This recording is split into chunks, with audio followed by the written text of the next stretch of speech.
X-Men Evolution. So now that I'm done talking about X-Men the animated series, I wanted to talk about X-Men Evolution. I'd actually never seen this show, unlike X-Men the animated series. I actually did a binge watch of that show when Disney First Plus dropped, and so this show I kind of never had really watched before. But sitting down and watching this show, I loved it.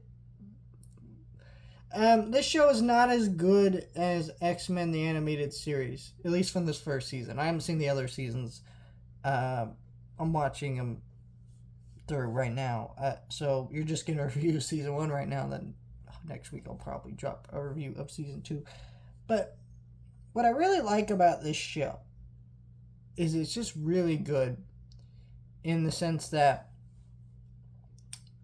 the first little bit of this show, like the first half of this season, did feel like it was trying to copy X-Men the animated series a little bit, where you get like episodes that are emotional and dealing with some stuff and introductions to new characters. It felt very much in line with the first season of X-Men the animated series. But once you get into the later half of this season, you really understand how all these characters are different from that version. Cyclops has a very different character arc. You have certain characters in this show that I can't remember if it exactly appeared, like Toad in X-Men animated series, but the way that they would deal with some of these characters is different. Of course, the main difference between these shows, if you don't know, is that X-Men Evolution is all the characters younger. Like most of them are like early 20s to like high school,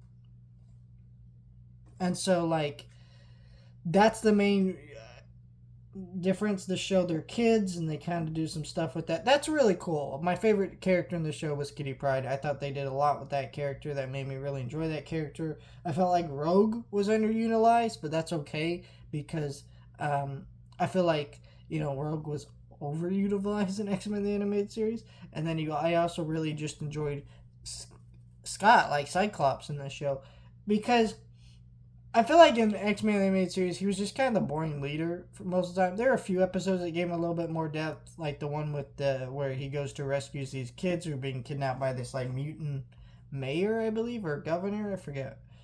But that was a fun episode that added a lot of depth to his backstory and stuff. Meanwhile, um, like in this show, he has a brother, and they get on this drama in that show. He makes a lot more mistakes. Um, yeah, it's just a really strong season that I really enjoyed. My only main problem with this show is I'm not a big fan of Logan in this show. I think his voice actor just doesn't capture the voice for Logan. His design doesn't really feel like Logan to me, and yeah, but he's fine.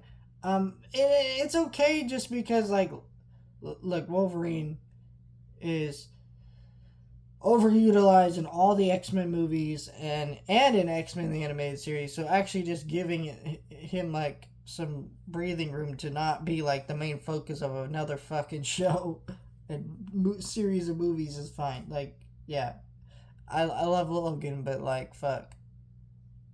Yeah, I really enjoyed this show. I can't wait for season 2. And I'll start watching that tomorrow, so.